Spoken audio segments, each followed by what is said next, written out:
Samedi 27 juillet, bienvenue dans le 20h de RTI 1. À la une de l'actualité, les Jeux Olympiques de Paris, le Premier ministre Robert Begré-Mombé s'est rendu ce samedi au village olympique de Saint-Denis. Le Premier ministre ivoirien est allé apporter le soutien de la Côte d'Ivoire aux 13 athlètes en lice sous le drapeau national.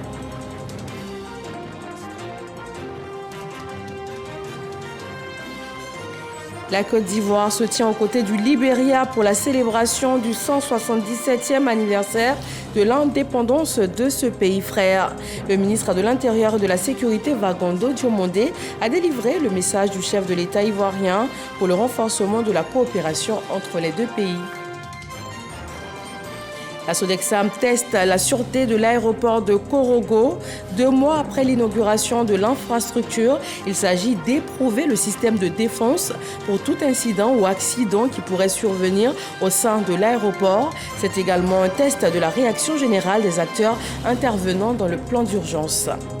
Et puis ce nouveau pic de forte chaleur au Maroc, 21 personnes mortes cette semaine, notamment dans la ville de Beni Mellal où le mercure a atteint les 47,7 degrés.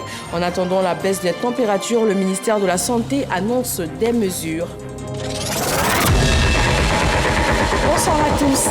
Pour la page culture de ce samedi, nous recevons l'auteur de l'œuvre Les enseignants, ces orfèvres de l'esprit, ma plaidoirie. Agodio Mathurin Yoga est enseignant avec 35 années d'expérience. Bonsoir. Bonsoir madame. Bienvenue. Merci. Alors on vous retrouve tout à l'heure après le point de l'actualité. Merci beaucoup. Merci. Premier point ce soir, la France, devenue la capitale mondiale du sport à l'occasion des Jeux Olympiques. Le Premier ministre Robert Begré-Mombé s'est rendu aujourd'hui au village olympique de Saint-Denis. Il est allé apporter le soutien de la nation ivoirienne aux 13 athlètes en lice sous le drapeau national. Ce village, ouvert le 29 février dernier, héberge près de 14 500 athlètes et leur staff technique. Alexis Ouedraogo. Ce samedi, au village olympique de Saint-Denis en France, le Premier ministre Robert Begré-Mombé vient rendre visite aux athlètes ivoiriens. Votre élément dépasse les frontières nationales. Et vous le savez. Et quand vous êtes sur la piste d'athlétisme ou alors sur le tatami, vous avez le drapeau ivoirien sur vos frêles épaules. Portez haut ce drapeau. Nous leur apportons les salutations du président de la République, de tout le gouvernement, de toute la nation ivoirienne, pour leur dire que nous leur faisons confiance. C'est une compétition, c'est vrai, mais ils ont suffisamment d'atouts athlétiques, psychologiques, morales, d'ordre moral et techniques pour affronter les autres athlètes. On leur fait entièrement confiance. Une démarche qu'apprécient et saluent les athlètes. Oh là là, c'est tellement, vraiment, j'ai même pas les mots. Vraiment, merci beaucoup, infiniment merci pour tout ce que vous faites pour nous. Merci d'avoir mis aussi les fonds en disposition pour notre préparation pour ces Jeux Olympiques. Donc vraiment, merci à toute la Côte d'Ivoire et merci à la présidence. On va se battre, on va tout donner. Pour moi, ce sont mes derniers Jeux Olympiques, donc c'est ma dernière course. Et je vais me battre avec mes sœurs. Et en tout cas, on est là, on va motiver tout le monde pour qu'on puisse donner le meilleur de nous-mêmes. Le chef du gouvernement a profité de ce moment pour visiter les infrastructures du village olympique. Le village héberge 14 500 athlètes et leur staff pendant les Jeux Olympiques. Notons que 60 000 repas y sont servis chaque jour et une polyclinique mise à disposition des athlètes 7 jours sur 7. Voilà, nous sommes de tout cœur avec nos athlètes. À Abidjan, la capitale économique ivoirienne, le projet Creative Lab mobilise 10 jeunes venus de différents pays d'Afrique. Il vise à former ces jeunes talents aux métiers liés à l'industrie cinématographique et audiovisuelle. 5 mois de formation axés sur le montage, l'étalonnage, le son, la photographie, la post-production en général. Le ministre ivoirien de la communication est allé à la rencontre de ces jeunes apprenants pour voir de plus près l'évolution de ce programme qui est à sa 3e saison. Amid Yarasouba. 10 jeunes de la Côte d'Ivoire et 5 autres pays de l'Afrique sélectionnés participent au projet Creative Lab. Le montage, la post-production, le son et l'étalonnage sont entre autres les modules de formation sur 5 mois. Ce projet vient répondre à l'insuffisance de main-d'œuvre qualifiée dans l'industrie cinématographique et audiovisuelle en Côte d'Ivoire. J'ai regardé une bande annonce que j'ai montée seule Et en regardant ça, je ne peux qu'être fière de moi-même. On a été recrutés à la suite d'un appel international à la candidature que nous avons lancé un peu partout en Afrique. Et il y a un jury issu de professionnels qui a fait la sélection. À la suite de la formation, ils partent en stage dans des sociétés de production partenaires. On a des ambitions de créer des studios, donc ce qui veut dire mettre en œuvre et en route plusieurs productions en même temps tout au long de l'année, ce qui nous demande d'avoir une main-d'œuvre consistante. Pour Amadou Koulibaly, ministre de la Communication, le gouvernement entend soutenir ce secteur qui est en pleine croissance. La Côte d'Ivoire a l'habitude de produire des films et des films de qualité dont certains ont déjà été primés, donc notamment au FESPACO. Il y a eu un petit passage à vide, c'est vrai, mais aujourd'hui nous reprenons et on voit toutes les nouvelles productions qui sont en train donc de sortir avec des générations un peu plus anciennes, c'est vrai, comme celle donc des Akessi Delta, mais avec des films qui sont beaucoup plus récents, avec des jeunes producteurs, de jeunes acteurs qui n'ont rien à envier, je dirais, à des productions donc, qui ont lieu dans des pays développés. Et c'est pour cela qu'il nous paraît important d'accompagner cette effervescence dans l'industrie audiovisuelle. Creative Lab est une plateforme qui a sa 3e édition. Il est dirigé par 2 jeunes producteurs audiovisuels ivoiriens, Charlie Kodjo et Cynthia Nassardine. Le ministre de la Communication a achevé sa rencontre par la visite des locaux qui abritent ce projet. Et on reste dans le domaine des médias. La station régionale de Bouaké de la radiodiffusion télévision ivoirienne RTI a reçu son nouveau directeur général par intérim. 2 semaines après sa nomination, Jean-Martial Adou, accompagné de ses plus proches collaborateurs, y a rencontré le personnel. Les conditions de travail et les attentes du personnel et aussi la vision du nouveau dirigeant de la Maison Bleue ont été évoquées. Laure Goretti et Charles Tatou. Le directeur général par intérim de la radiodiffusion télévision ivoirienne RTI, Jean-Martial Adou, dans les locaux de la station régionale de RTI à Bouaké. 2 semaines après sa nomination à la tête de cette institution, le nouveau DG est venu toucher du doigt les réalités de l'unicité des 2 chaînes régionales de la RTI. Dans la vision que j'ai, il était important au-delà de ce qui m'a été dit, que je vienne au contact des collaborateurs. Et je pense que j'ai eu raison de venir. Parce que bien souvent, entre le rapport qu'on vous fait et la réalité, il peut y avoir des différences. Et aujourd'hui, en visitant RTI Bouaké, je me suis fait ma propre idée. Renforcement de l'effectif du personnel, formation des agents, besoins et matériel technique et logistique, autant de préoccupations égrenées par les différents chefs de service qui, pour eux, cette visite augure de l'espoir. Nous l'avons écouté, il vient d'arriver, il a décliné sa vision, il a présenté ses ambitions. Il nous a également écoutés, nous avons fait cas de certains nombres de préoccupations. Et il a pris bonne note. La venue du DG est une lueur d'espoir pour RTI Bouaké. Déjà, nous nous disons merci d'être venu parce qu'il a voulu lui-même venir s'imprégner des réalités du terrain et surtout être proche de ses collaborateurs. Face aux nombreux besoins évoqués, le nouveau responsable du groupe RTI félicite le personnel pour son engagement. Jean-Martial Adou promet prendre des mesures rapides pour régler les problèmes d'urgence. Il y a des résultats qu'on verra tout de suite dans tout ce que vous avez dit. Il y a d'autres qu'on verra plus tard. On va travailler le plus rapidement et le plus efficacement possible. Ça, j'y tiens. Pour que, au bout du compte, RTI Bouaké, qui a joué un rôle si fondamental, on vous a confié la mission qui est la vôtre et vous l'avez bien remplie. Parce qu'il fallait pacifier le pays. Donc ceux qui ont décidé d'être l'aventure RTI Bouaké, qui voient leur vie ici, leur carrière associée à cette maison, il faut les encourager simplement. Et on travaillera à faire en sorte que toutes les ambitions s'expriment ici. Le rapport des besoins de la station régionale de RTI Bouaké, consigné dans un livre blanc, remis au nouveau DG par intérim. Transport aérien en Côte d'Ivoire, la Sodexam teste le plan d'urgence de l'aéroport de Korogo, zone nord du pays. Un exercice général de simulation de gestion de crise en sûreté de l'aéroport y a été exécuté.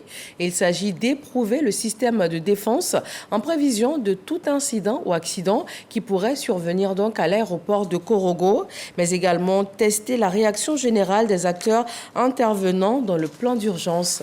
Jean-Luc Bangbo. C'est une première sur un aéroport domestique en Côte d'Ivoire. L'exercice de simulation de gestion des crises de l'aéroport de Korogo a été dénommé Exo Canyonon 2024 ou la bonne chose en langue sénofo.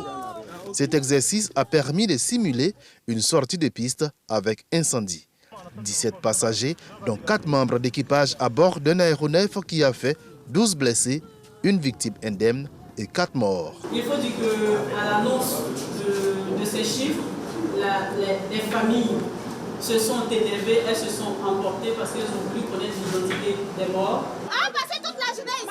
30 minutes comme ma mère. On a pas voulu aussi, ouais.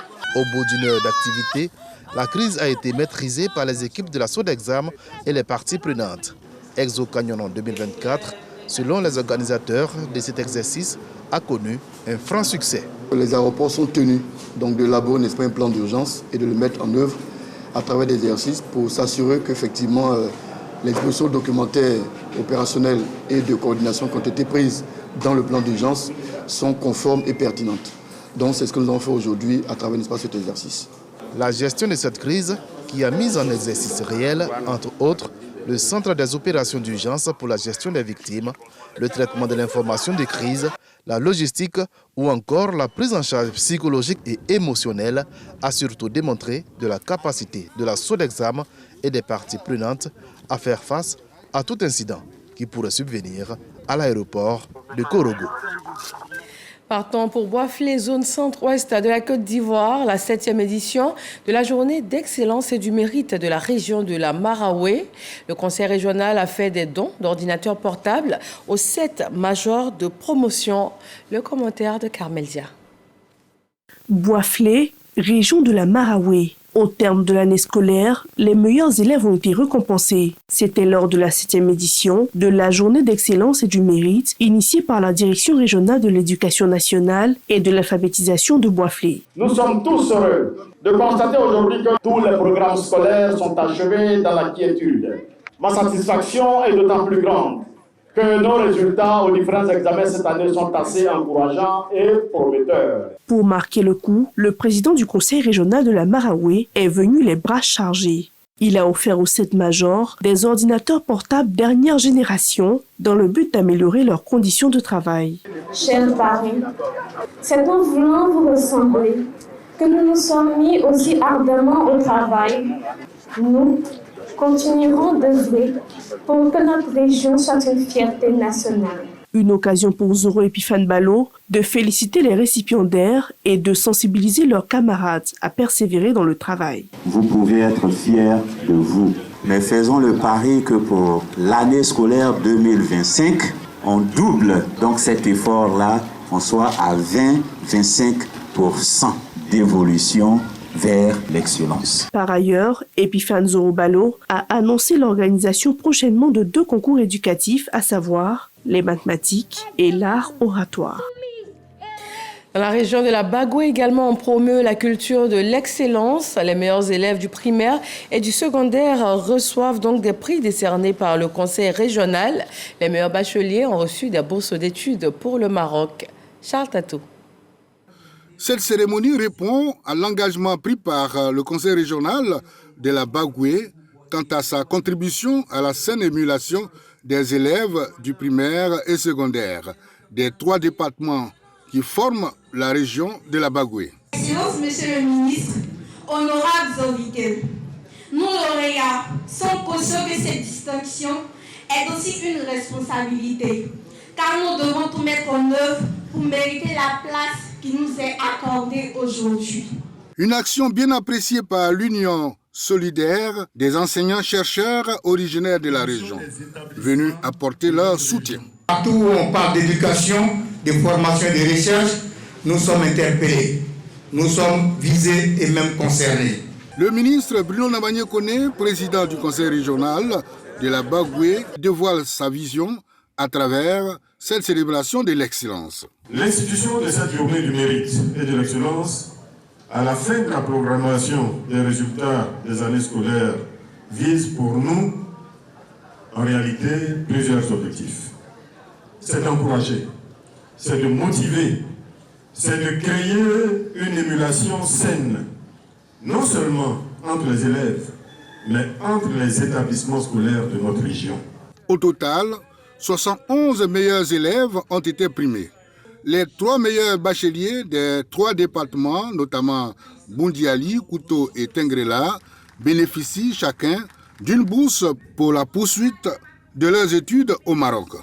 Après la célébration de l'excellence, le président du conseil régional de la Bagoué a également procédé au premier coup de pioche du nouveau siège du conseil régional de la Bagoué qui sortira de terre dans un délai de 12 mois.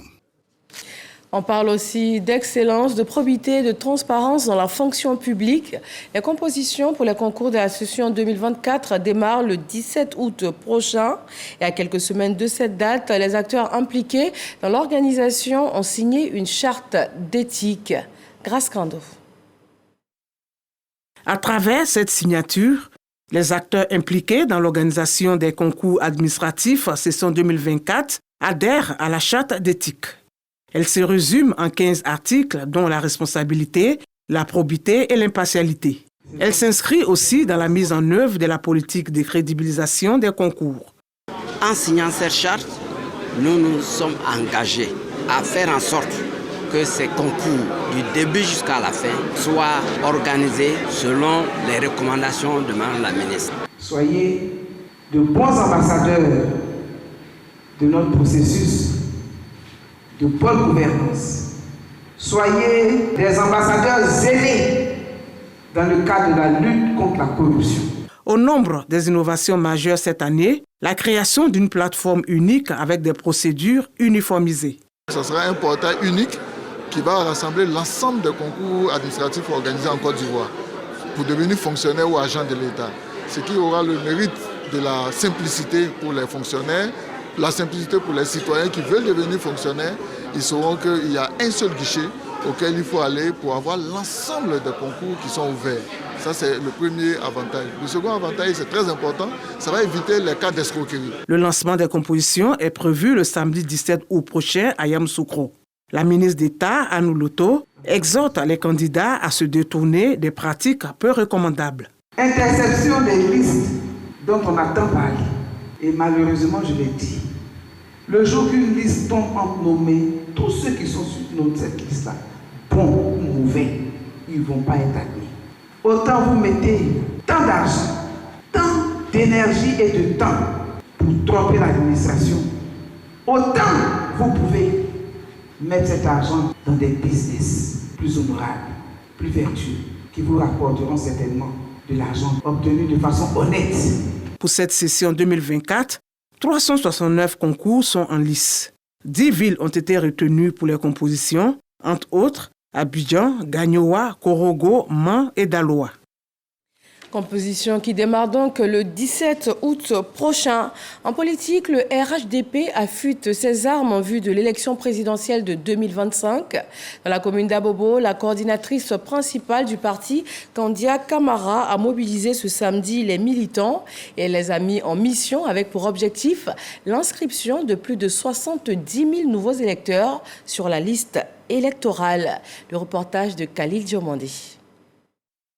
La commune d'Abobo doit demeurer le bastion du RHDP pour une victoire éclatante aux élections présidentielles de 2025. C'est le mot d'ordre donné aux militants du parti par Kandia Kamara, coordinatrice principale du RHDP à Abobo. Elle met d'ailleurs en mission ses hommes et femmes pour la prochaine révision de la liste électorale.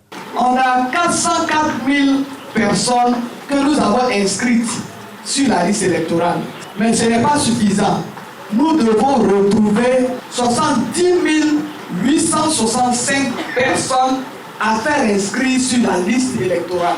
En politique, il n'y a jamais de petite élection.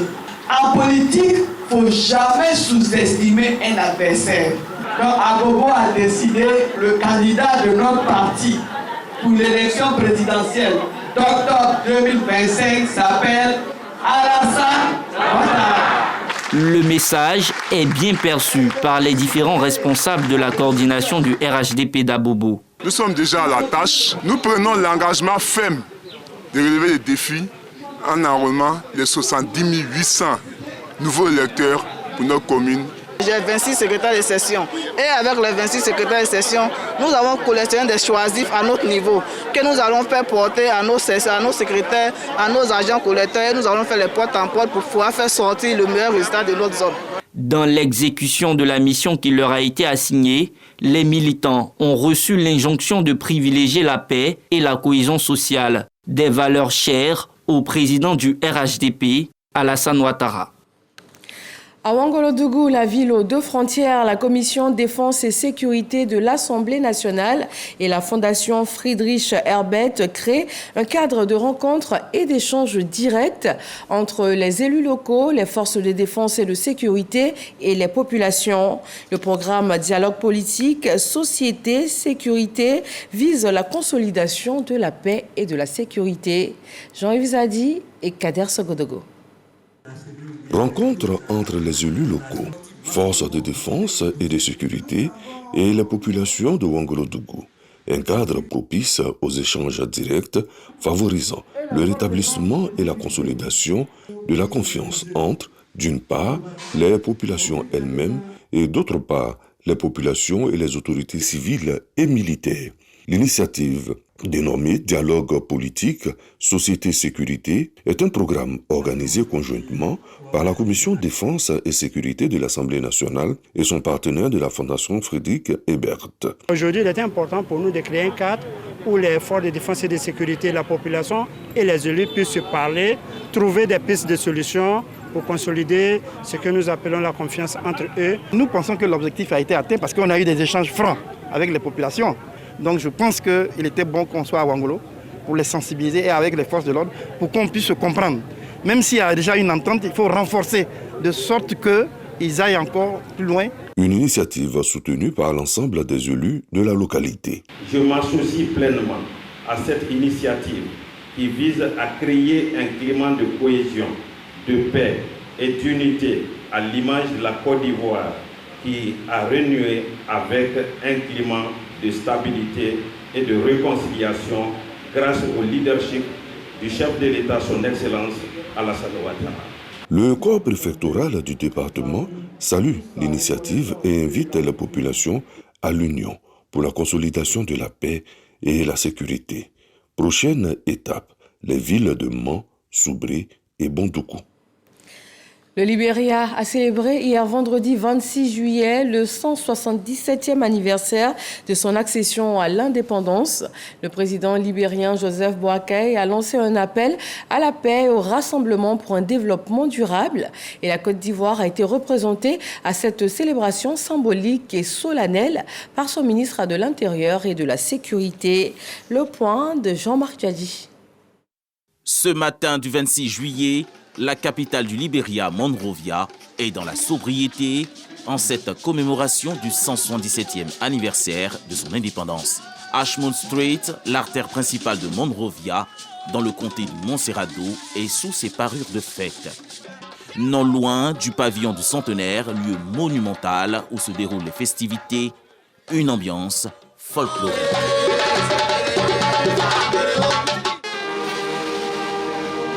Dans la grande salle du pavillon du centenaire sont présents diplomates de pays africains, d'Europe et des États-Unis. Nana Akufo-Addo, chef de l'État ghanéen, n'a pas voulu se faire compter l'événement. Le ministre de l'Intérieur et de la Sécurité, Vagondo Djomondé, est à la tête d'une forte délégation. Le décor est planté pour l'apothéose sous la présidence du 26e chef de l'État libérien, Joseph Nyouma Boakai. Un dîner gala est ensuite servi par le président libérien pour honorer les prestigieuses personnalités dont le ministre Vagondo Djomondé, représentant du gouvernement ivoirien à ces festivités. Le président Ouattara ne pouvait pas rester indifférent. Et je dirais en marge de la célébration du 177e anniversaire, nous avons été mandatés pour le représenter afin de marquer aux côtés de ce pays frère tout le soutien de la Côte d'Ivoire, du président Alassane Ouattara, du peuple ivoirien, à son excellence Joseph Boakai, président de la République du Libéria, et lui dire que la Côte d'Ivoire et le Libéria forment le même pays. Nous partageons les mêmes peuples, nous partageons les mêmes valeurs. Les Libériens ont célébré le 177e anniversaire de la République du Libéria sous le signe de la construction d'un nouveau pays. Et puis cette information qui vient de nous parvenir dans la commune de Koumassi cet après-midi, s'est déclaré un incendie dans une société de plastique à la zone industrielle. Selon les sapeurs-pompiers militaires présents sur place, le feu a touché une usine. Il a été très violent et a finalement pu être maîtrisé. Les responsables déclarent d'importants dégâts matériels et heureusement aucune perte en vie humaine. Le Maroc vit un nouveau pic de forte chaleur. Le dernier bilan fait état de 21 personnes tuées cette semaine, notamment dans la ville de Beni Mellal, où le mercure a atteint le 47,7 degrés. En attendant la baisse des températures, le ministère de la Santé a annoncé des mesures instaurant notamment des permanences au sein des établissements de santé, la mobilisation des professionnels de la santé et aussi la mise à disposition de médicaments et de matériel hospitalier. D'après les prévisions météorologiques, les températures devraient baisser dans les jours à venir. Et il faut savoir que le pays vit sa 6e année consécutive de sécheresse. 20h26, nous ouvrons maintenant la page culture de ce samedi.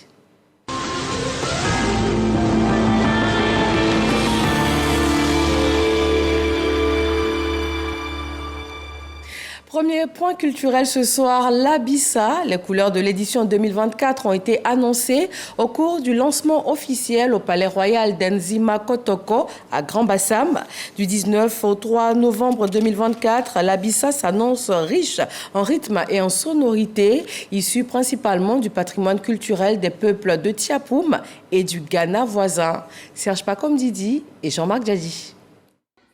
Palais Royal d'Enzima Kotoko, quartier France de Grand Bassam. Ici est présentée l'édition 2024 de l'Abissa. Du 19 octobre au 3 novembre 2024, le patrimoine culturel sera valorisé à travers la célébration de la fraternité. Danse traditionnelle, le siédou ou la retraite du tambour sacré, la période dite silencieuse pour préparer les cœurs au pardon, la purification du tambour et la première sortie du roi sont les grandes articulations de cette édition de l'Abissa. L'Abissa, patrimoine culturel des Nzima de Côte d'Ivoire et du Ghana. Patrimoine parce que c'est un bien commun, et un bien commun qui a besoin d'être non seulement conservé, mais transmis.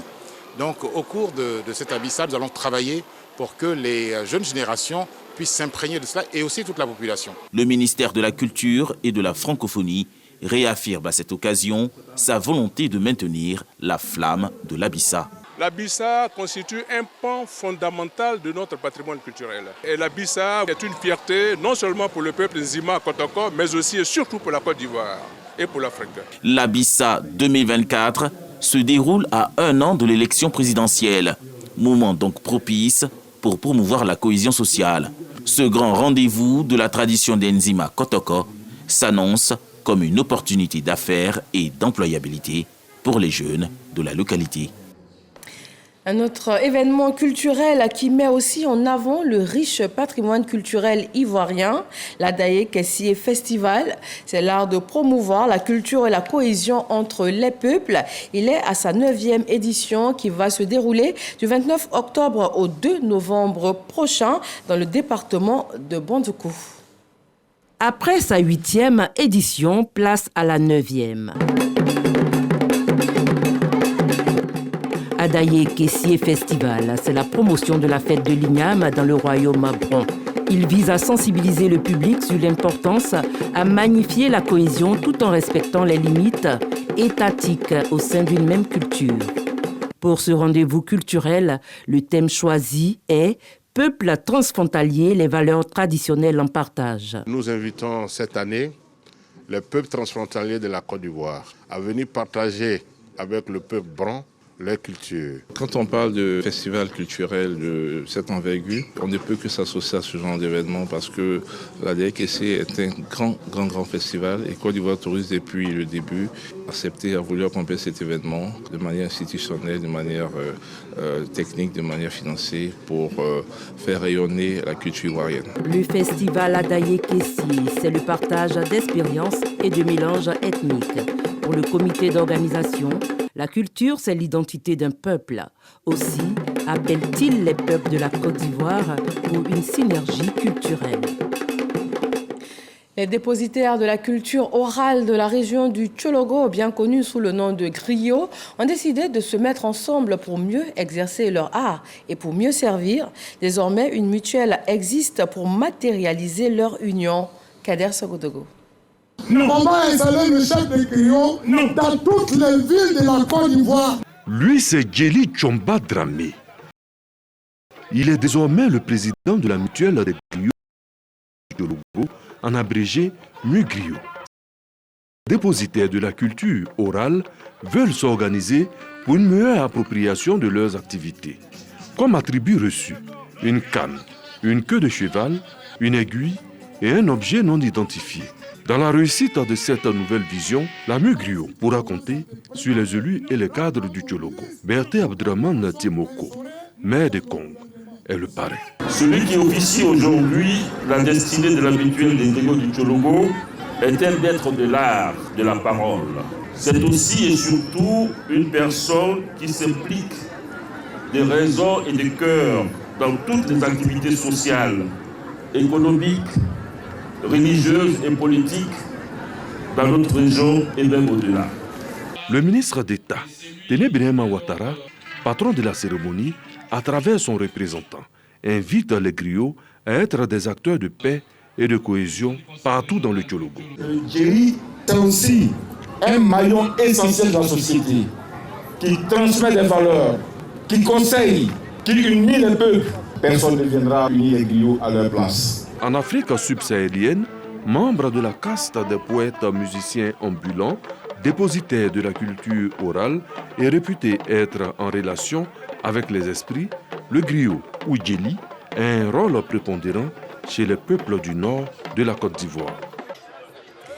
Voilà les griots dépositaires de l'art oral et nous avons ce soir un écrivain dépositaire donc de l'art écrit.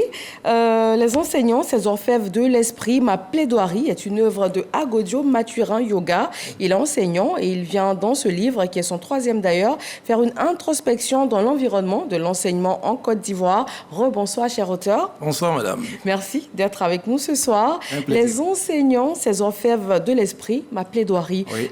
Dites-nous, quelle est votre plaidoirie et à qui elle s'adresse? Merci beaucoup, c'est vrai.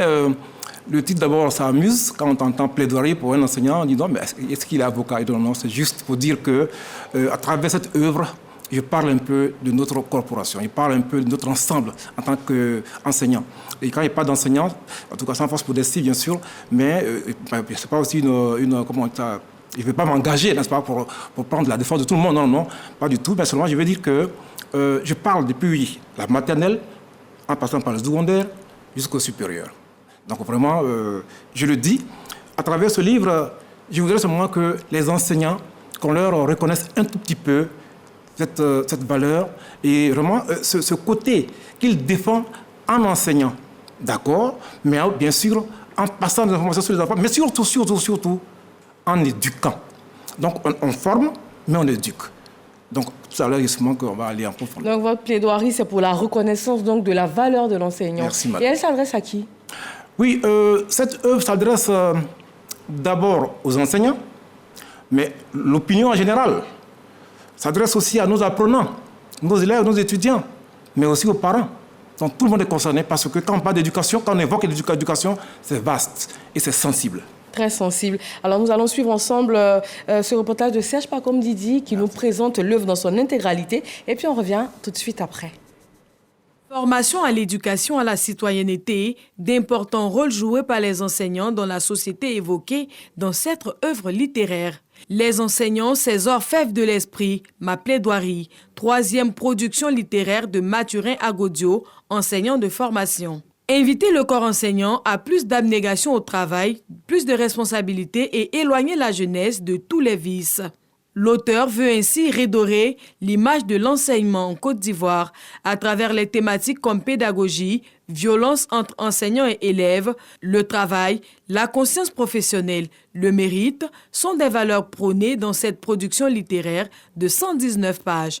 Les enseignants, ces orfèvres de l'esprit, ma plaidoirie, fait un flashback sur le baccalauréat probatoire des années 80 et aussi un hommage aux ministres ivoiriens de l'Éducation nationale qui ont marqué les esprits depuis les années 60. Une présentation de l'œuvre de Serge Pacôme Didi et Sephora Zegui. Dites-nous, sur la couverture, on voit une phrase « Guerre des nations sans enseignants ». Merci. Et on voit encore cette phrase à l'entame donc de l'œuvre dès les premières lignes. Qu'entendez-vous par « Guerre des nations sans enseignants » ? Merci, madame. Voyez-vous, quand on entend « guerre », celui qui ne fait pas attention, il va penser que c'est la guerre. Non, non, non. Oui, les conflits. C'est pas deux airs. Non, non, non. C'est assez grave. Ça veut dire point de nation sans enseignants. Alors, modestement, nous voulons dire qu'aujourd'hui, on a le poste qu'on a, ok? On est fiers de cela. Mais qui était à l'origine? Qui était en amont? C'est l'enseignant, c'est l'instituteur, c'est le professeur, c'est cela. Donc, c'est ce que nous voulons juste mettre en lumière, c'est tout. Sinon, ce n'est pas la guerre. Très bien. Heureusement, fort heureusement. Merci. Et dans l'avant-propos, vous dites, parlant des enseignants, vous dites, et je cite, « L'image sociale de leur métier de plus en plus écornée et pâle. Vraiment, le sacerdoce est à l'épreuve. » Est-ce qu'après 35 ans de métier, vous vous sentez incompris? Enfin, je veux dire, l'enseignant en général en Côte d'Ivoire. Merci. Alors vraiment, comme il le disait, ce n'est pas une prétention de dire. Je lui ai dit que, vous savez, aujourd'hui, 35 ans après, ce n'est pas quand même 35 jours. Hein. Donc, c'est mon vécu que j'ai essayé de retracer là-dedans. Voyez-vous? Donc, je veux dire que le sacerdoce, c'est vrai, mais ce n'est pas un vain mot. Mais aujourd'hui, beaucoup vont dans l'enseignement parce qu'ils n'ont pas le choix. Non, non. Moi, je pense que ce temps-là est aujourd'hui révolu. Parce que, quand même, au niveau de l'État, n'est-ce pas, beaucoup d'efforts ont été faits pour aujourd'hui valoriser un peu, n'est-ce pas, notre corporation. Surtout, je parle de la famille, éducation, formation. Oui. Il faut le reconnaître. Le profil de carrière aujourd'hui a été revu. Donc franchement, ça, c'est vraiment à l'actif de nos gouvernants. Donc aujourd'hui, l'enseignant doit mériter les efforts qui sont consentis par l'État. Voilà. Donc aujourd'hui, on doit pas dire non, c'est un sacerdoce BA, non, non, non. Mais on doit d'abord aimer cela. Parce que vous voyez, ce métier-là, moi aujourd'hui à Godio, je ne parlerai pas aujourd'hui à la télévision de Côte d'Ivoire si un jour des enseignants n'avaient pas accepté d'être enseignants. Oui. Voilà, donc c'est un peu cela. Donc je crois que c'est un métier noble. C'est un métier noble. Beaucoup pensent que non, il faut avoir... Non, non, non. Mais déjà, le fait que tu sois utile à ta société, c'est quelque chose, c'est noble. Et là, il n'y a pas de mots pour le dire. Et une noblesse peut-être écornée par un fléau que vous dénoncez, la violence dans le milieu scolaire et estudiantin qui prend, selon vos propres mots, des allures de terrorisme, de l'élève boxeur, de professeur, selon ce que vous dites, des élèves, des parents qui connaissent leurs droits, du maître qui se retrouve pratiquement à leur merci à ce niveau. Que proposez-vous? Merci, madame. Alors, bien sûr, quand il n'y a pas de terrorisme, il y a mis en griffe, bien sûr. En griffe, oui. Merci beaucoup. Oui, voyez-vous, c'est des choses que nous vivons tous les jours. Et de plus en plus, ce mythe-là que l'enseignant avait par le passé, beaucoup sont nostalgiques, c'est normal, mais ce mythe-là aujourd'hui a changé un peu. Voyez-vous, je ne sais pas c'est dû à quoi, et aujourd'hui c'est peut-être l'écosystème, peut-être l'environnement aujourd'hui, mais aujourd'hui nos élèves sont dans notre posture. Heureusement que ce n'est pas eux tous. Oui. Heureusement que ce n'est pas eux tous. Donc effectivement, c'est des choses qu'on déplore et qu'on vit tous les jours. Ils deviennent violents. C'est dû à quoi? C'est pas trop. Et puis bon, voilà, il y a quand même des collègues qui font les frais. Mais voyez-vous, un enseignant qui est en train de donner les cours et il fait son métier et qui est brutalisé devant les élèves par un autre apprenant, imaginez un peu ce dernier-là. Quelle image? Voyez-vous, il est diminué, il est même abattu et je pourrais même dire que complètement il est anéanti pour le reste de l'année, voyez-vous. Donc c'est des choses que nous vivons qui sont récurrentes. Et c'est dommage, mais c'est ce qu'on voit. Merci, M. Agodio. Nous n'allons pas tout dire. Des solutions, des pistes de solutions, des interpellations sont disponibles dans ce livre que nous allons laisser donc les lecteurs découvrir. Oui, juste un petit mot. Oui, alors, donc, voyez-vous, cette fois-ci, nous avons tendu quand même le micro, notre petit micro, à certains sachants qui ont proposé des choses. En tout cas, tout ça, c'est pour que, bien sûr, nous puissions appuyer, accompagner cette idée géniale qu'a eu notre tutelle, Madame la ministre, avec les états généraux sur l'école ivoirienne. Donc c'est une façon à nous, c'est une petite contribution à nous, n'est-ce pas? Parce que quand même 35 ans de métier créé en main, ce n'est pas rien. Ce n'est pas rien. Très belle contribution, en tout cas, que nous retrouvons dans cette œuvre, les enseignants, ces orfèvres de l'esprit, ma plaidoirie. Oui. Merci beaucoup, M. Agodio Mathurin Yoga. Merci d'être venu. Et merci à vous de nous avoir suivis. Excellente fin de soirée. Et à demain, 18h et 20h sur RTI 1.